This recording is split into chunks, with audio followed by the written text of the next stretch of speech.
আচ্ছা, দেব না জিৎ? আমি যদি বলি জিৎ সেরা, তাহলে খুব একটা খারাপ লাগবে। আবার যদি বলি দেব সেরা, তাহলেও খারাপ লাগবে। মেন কথা হচ্ছে দুজনের যেই ক্যাপাসিটি, দুজনের যেই জায়গা, সেটা কিন্তু সমান। বুঝতে পারছেন?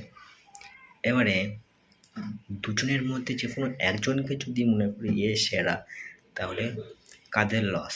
বাংলা ফিল্ম ইন্ডাস্ট্রিজের লস, আমাদের বাংলা জগতের লস।